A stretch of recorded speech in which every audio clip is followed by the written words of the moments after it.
next thing is the student's comfort with the instrument. And what you have to realize is sometimes you teach your class and the students just come in from jail or whatever playground duties they have, you know, and they're all like hyperactive, or maybe they got in a fight with the person sitting next to them, or, you know, maybe one of them got a girlfriend and doesn't know how to ask her out, or, you know, these kids come in with 1,000 things on their mind except for this, okay? So you have to find a way to calm them down. So my deal is every time that you start, they come into the room, the first thing you do is you get them quiet. I mean, absolutely quiet. Get them used to hearing quiet. You know, say, I want you to hear a pin drop, you know. Drop them good, let them hear it, you know. And as soon as you get them to that point, then let them breathe a little bit. Just take a few breaths, lower their blood pressure about 40 points. Then you're ready to play. Until then, if the kid just brings a horn and just starts, you're not ready to play. The kid's not ready to play. His mind's not with you. And if you get in the habit of doing it all the time, every single day, the kid's going to know, oh, when I go to bed, I'm going to get to calm down. And they're going to like that after a while. They don't like it at the beginning. It's kind of like embarrassing, you know, take a breath in front of everybody, you know. But in the long run, they're going to like that, okay? So, then you want to make sure as you're watching the kids that they're comfortable with their instruments. I know that, you know, these things are, like I'm very comfortable with it. I can throw this thing around and I probably wouldn't drop it if I threw it up in the air, which I'm not going to do. But the thing is, they have this strange piece of metal or wood or whatever in their hands, and you expect them to play it. Well, it's not very comfortable. I mean, because, like, this is very comfortable to me. Most of your kids, I think, they look like that, right? Okay, so if you can just get them to hold their instrument, and the percussionist said the same thing, you know, it's all about relaxation, and my student that's a percussionist said the same thing, because I keep telling them, relax, relax, relax. That's what I tell my percussion students, you know. So, the right hand comes up, that's a perfect hand position. For flute, clarinet, or saxophone, or oboe, well, maybe not the flute, that's a little different story. But your hand just comes up, it's completely relaxed, and it just fits on the clarinet. Your hand comes up, completely relaxed, it fits on the clarinet. So if you can get them to do that, even to the point where you say, look, when you go home tonight when you're watching whatever great TV shows on that night, just hold your instrument. You don't have to play it, just hold it and get used to seeing what it really feels like, because it feels strange to you. You know, and that's the other thing about the instruments being in good condition. You know, a lot of times they want to play Star Wars, you know, with their instruments and, you know, get in fights and, you know, use the instruments as the tool of weaponry. And so you want to avoid that. You want to watch and see who's doing that. And, you know, really make sure that it doesn't happen. And then just, you know, just check and make sure that they're doing all those things. So we go on to okay, teaching the student how to practice and how long do you practice. Really a major thing, okay? Practice is a habit, okay? And if you're not in the habit, and this is a great thing if you decide to study an instrument, you will remember how to practice. Or if you take your instrument, your main instrument, and practice on that, on a daily basis, you remember how to practice, okay? The hardest thing about practicing is taking the horn out of the case. Yeah? Once it's out of the case, you got to do something with it. Put it together. That's the second thing, okay? If you've done those two things, you're real close to practicing, okay? And then, I don't really care what my students practice for a little while at first. But at a certain point I wanted to practice what I gave them. But I never tell them how long to practice.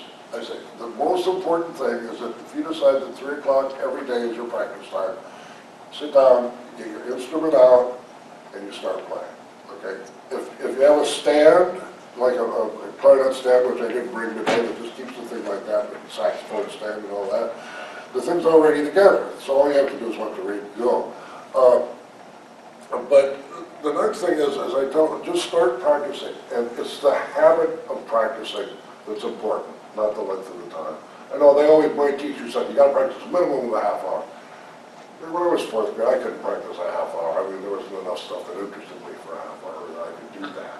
So if it's 2 minutes, that's great.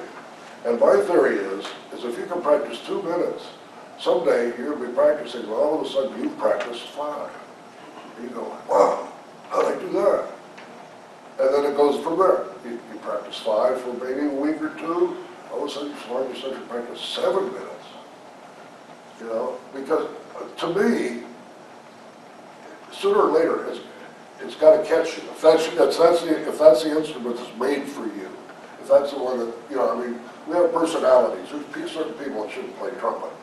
You know, you don't like to talk about other people if you play the trumpet, because you got a lot of rests. You know? So what you play is really important, the instrument. And I was lucky because I wanted to play the trumpet when I went to elementary school. My band teacher said, no, he said, you've got too many trumpet players. You're going to play the clarinet.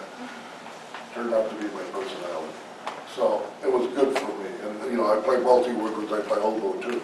And it just turned out to be my personality. Now, we don't talk about people much because we have too many notes to play.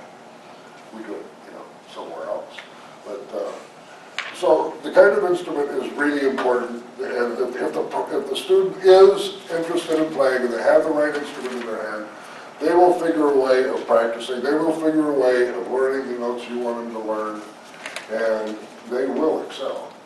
But it's just, if they don't do it every day, nothing's going to happen. Okay. Testing every week with a grade. Kind of a, you know, I remember band was always an A class. You took band for an A.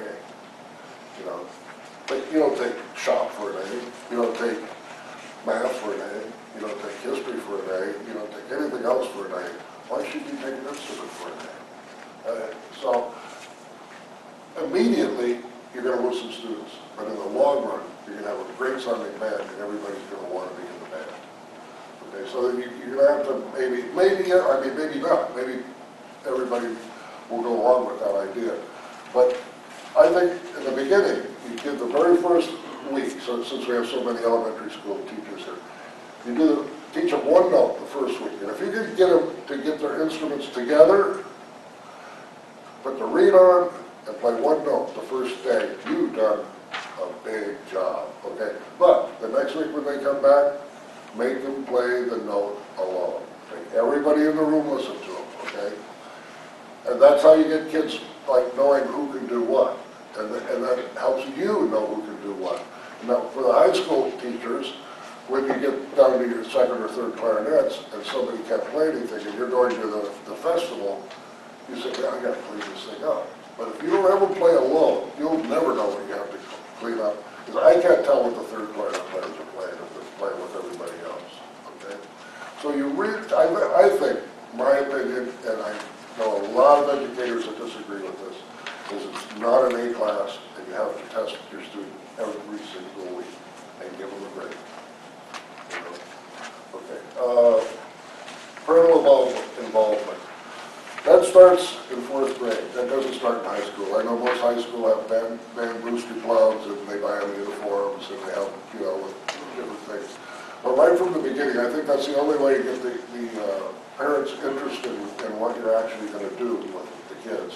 And encourage them to play the music that you want the kids to hear around the house. Not saying like, come on, Johnny, we're going to listen to so-and-so tonight. Just have the music on. Because once, you know, it's like being an English teacher. If you don't read, how good of an English teacher can you be? If you don't hear music, how good of a woodwind player can you be, a trumpet player, or whatever. If you're playing a piece, you know, that you're going to take to some kind of competition, and there's a recording of that piece, make sure that it's in their house so they can hear it. Because if they've only heard themselves play it, and they haven't heard like the Eastman Wind Ensemble or somebody play it, they don't have a clue how it really sounds, you know. So that's a very important thing.